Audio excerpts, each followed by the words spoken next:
салом алейкум дӯстои азиз, инчунин обуначаи шабакаи Универсал ТВ. Видео дар бораи ин влог Москва қисми дуюмаш мешавад ва чихеле ки мо дар қисми якум ваъда додем, яъне ки дар дохили парки Вединха чанд павильоне ки мебошад, аз ҳамаи онҳо мухтасар баҳри шумо навор карда шинос бисозем. Ман мехоҳам ки дар имрӯза видеои худ, яъне ки аввалин павильоне ки оварда мешавад баҳри шумо шинос бисозам, ин павильони Тоҷикистон бошад. ва айни ҳол ман шурӯъ мекунам ба кофтани павильони Тоҷикистон, зеро ки дохили ин парк бениҳоят калон мебошад. Ба ҳамин хотир то охири навор ҳамроҳи мо бошед. Мо ҳатман павильони Тоҷикистонро меёбему, ба шумо дохил ҳамаро шинос месозем. Барои ҳамаи шумо тамошои барҳаво хоҳонам, меравем.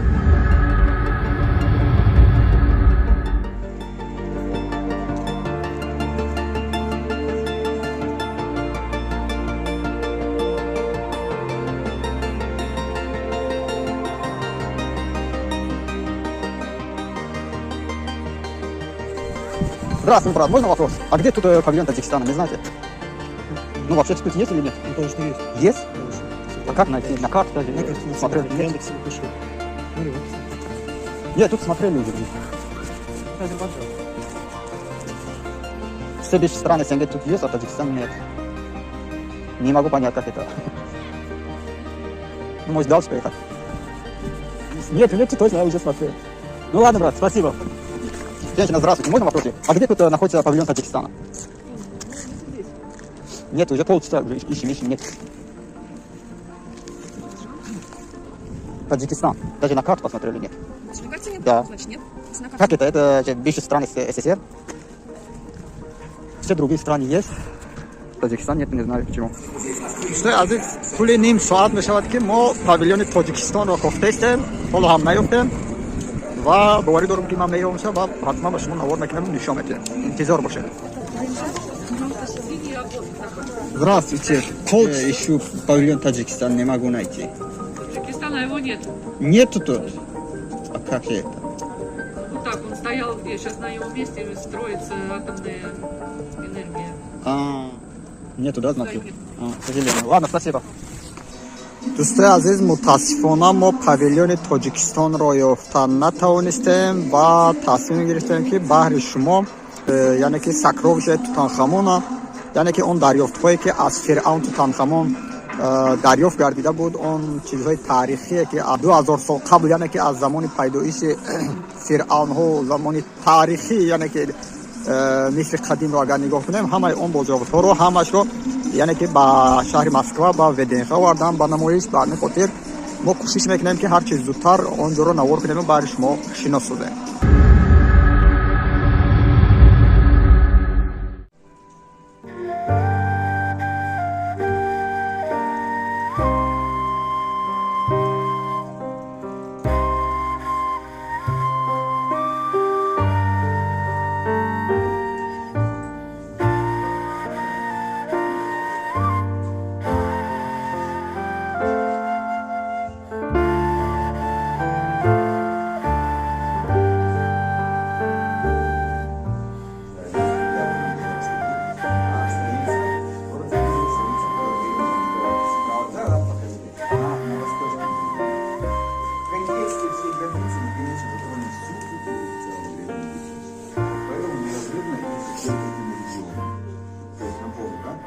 Север-юг, Нил, дельта Нила, Средиземное море, Суэцкий залив, Синайский полуостров, Красное море, Аравийский полуостров.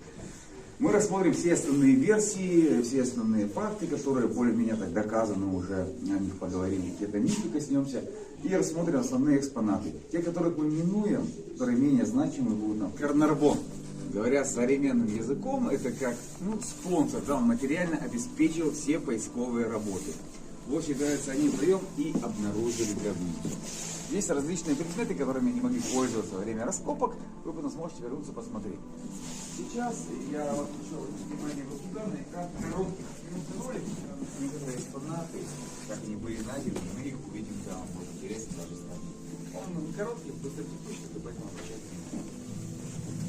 Города станут холмами, а холмы станут городами, гласила египетская мудрость.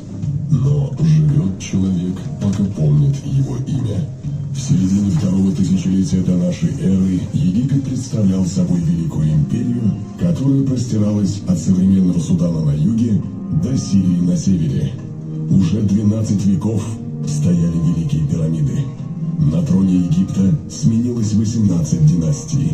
Египтяне достигли замечательных высот в строительстве. Система иероглифической письменности позволяла не только записывать слова, но и изображать их. Древняя египетская литература была богата и разнообразна. Восходя на престол, каждый царь начинал новое строительство. Повсюду в Египте возводились храмы. В них помещались изображения правящего царя, и многократно повторялось его имя.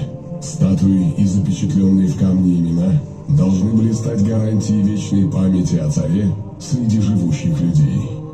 Жизнь не заканчивалась смертью. Подобно солнцу, которое исчезает за западным горизонтом, совершает путешествие в ночном мире и вновь встает над землей утром, человек уходит в иной мир, чтобы возродиться к новой жизни. Когда египетский царь умирал, тело его помещали в гробнице на западном берегу Нила. Туда же относили роскошную утварь и ценности. Они воссоздавали мир, в котором царь жил на земле. Тексты на стенах гробницы помогали покойному пройти через смерть к новой жизни. В середине XIV века до нашей эры на египетский трон взошел мальчик Тутанхамон. Мальчик происходил из семьи великих царей. Его дедом был царь солнца Аменхотеп III, 40 лет правивший в мире и славе. Его отцом был Эхнатон, чья религиозная реформа потрясла Египет. Супругой Эхнатона была Нефертити, чья красота озарила современный мир. Образы этих людей, живших более 3000 лет назад, знакомы современному человеку. Сегодня мы произносим их имена, а значит, они продолжают жить. Гробницы для царей 18-й династии строились на западном берегу Фив, в долине, над которой возвышалась гора, напоминающая своей формой пирамиду. Там же был похоронен царь Тутанхамон, умерший совсем молодым. Шли века, в Египте сменялись правители и столицы, религии и языки. Храмы разрушались, гробницы опустошались грабителями. Египет фараонов стал далеким прошлым. Но вот пришло время научного изучения долины царей. К началу 20 века были найдены гробницы почти всех известных правителей Египта, и все они были разграблены еще в древности. Не хватало лишь одного малозначительного царя – Тутанхамона. Его поисками занялся британский археолог Говард Картер. Вместе со своим патроном, лордом Карнарвоном, Картер проделал огромную работу. В поисках затерянной гробницы он буквально просеивал песок долины царей. После долгих лет поисков, ошибок и разочарований, в ноябре 1922 года наконец были обнаружены ступени. То, что Картер нашел дальше, превзошло самые смелые ожидания. Картер проделал небольшое отверстие в замурованной стене. «Вы видите что-нибудь?» – спросил лорд Карнарвон. «Да, изумительные вещи», – ответил Картер. В 4 помещениях на площади около 110 квадратных метров помещалось более 5000 ценных предметов.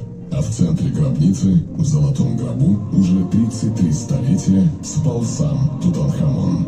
Работы по разбору найденных предметов продолжались 1,5 десятка лет. В результате имя Тутанхамона зазвучало во всем мире. Он обрел новую жизнь, а европейская культура 20 века – новый символ. Маска Тутанхамона – один из главных образов Древнего Египта. Рано умершему незначительному царю досталась удивительная посмертная слава. И тем не менее, до сих пор не знаем ответов на многие вопросы. Чьим сыном был Тутанхамон? Почему он умер молодым?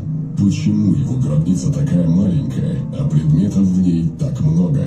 И, наконец, скрывает ли все еще Египет сокровища, подобные этой гробнице? Древний Египет все еще полон тайн и возможностей новых открытий.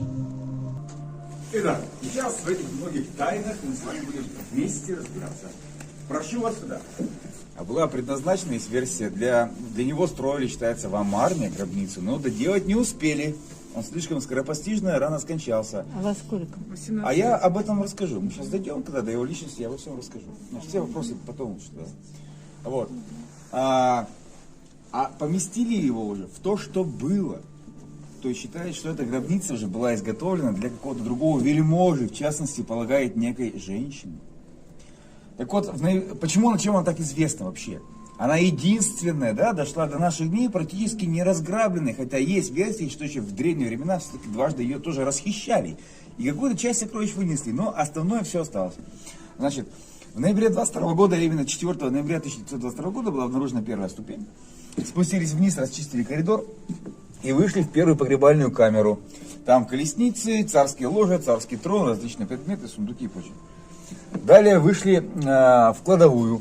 Там тоже колеса колесниц, макеты лодок-ладей, мебель и сосуды, скажем, с вином, маслами, благовониями. Кстати, в частности, по ним тоже устанавливались возраста фараона.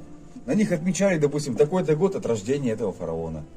Это помогало вообще в установлении дат, в целом, там, и летоисчисления науки в будущем, и все, и установлении их возраста.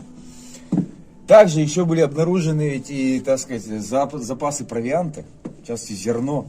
То есть все это должно было пригодиться Тутанхамону в загробном мире. Он точно так же должен был и есть, и пить, там, и сидеть на чем-то, и пользоваться предметами, правда? Потом обнаружили вот эти две статуи, которые встречали вас при входе. Мы о них поговорим, когда дойдем. Предположили, там была кладка, но кладка отличалась от других стен, несущих по своей росписи. Предположили, что еще камера есть. Пробили туда проход, и не зря. Вышли в первую погребальную камеру. 4 деревянных ковчега сначала. Ну, тоже как бы не случайно, это, так сказать, ипостаси жизни, там, грубо говоря, рождение, воцарение, жизнь, смерть фараона. Внизу каменный кварцитовый саркофаг, в нем еще 2 деревянных, и самый последний, это вот эта вот золотая гробница с мумией Тутанхамона. Это еще не все. Справа была обнаружена еще одна камера, сакральная сокровищница. Вот эти вот скульптурки божеств в виде шакала и коровы, мы когда дойдем до них, я о них расскажу, кто это и что это. Далее, в уголке, вот там куколка маленькая, лежит интересный артефакт, тоже мы на него посмотрим, дойдем, так сказать, не предвосхищая события. Сундуки, одеяния, драгоценности, статуэтки божеств и прочее. Но самое главное, еще один позолоченный ковчег, а в нем были обнаружены внутренние органы Тутанхамона, отдельно забальзамированные. Тоже мы об этом поговорим. Все, прошу вас на экскурсию. Герой по происхождению. Вот его генеалогическое древо. Из ролика вы слышали, что дедом его был Аменхотеп III, великий фараон, царь солнца, да, значит, бабушка царица Кия. Вы их в памяти все так зафиксируйте, мы к ним часто будем возвращаться в разных вопросах. Родители. Ну, отец уже точно доказан, да, это уже понятно. Аменхотеп IV, он же Эхнатон. Что такое с именем, сейчас я вам расскажу. А вот вопрос стоял долгое время в том, а кто его мама? Вот о чем речь-то в ролике. Сначала считали, что его мамой была небезызвестная вам Нефертити. Но выяснили, что, в общем-то, от нее рождались одни девочки, 6 девочек, ни одного мальчика, да, по официальной версии. Потом считали, что некая Кия, еще одна супруга Эхнатона. Но многоженство было в порядке вещей. Но от нее тоже есть версия, что вообще не было детей. И уже впоследствии была обнаружена гробница КВ-35, где в числе прочих мумий обнаружена вот мумия вот этой женщины. Точное имя до наших дней, ну, видимо, не дошло. Предполагает наука, что именно она являлась мамой Тутанхамона, одновременно родной сестрой Эхнатона. Царская кровь сакральна, за пределы рода не выпускали, и браки-то происходили родные, двоюродные, сводные братья и сестры.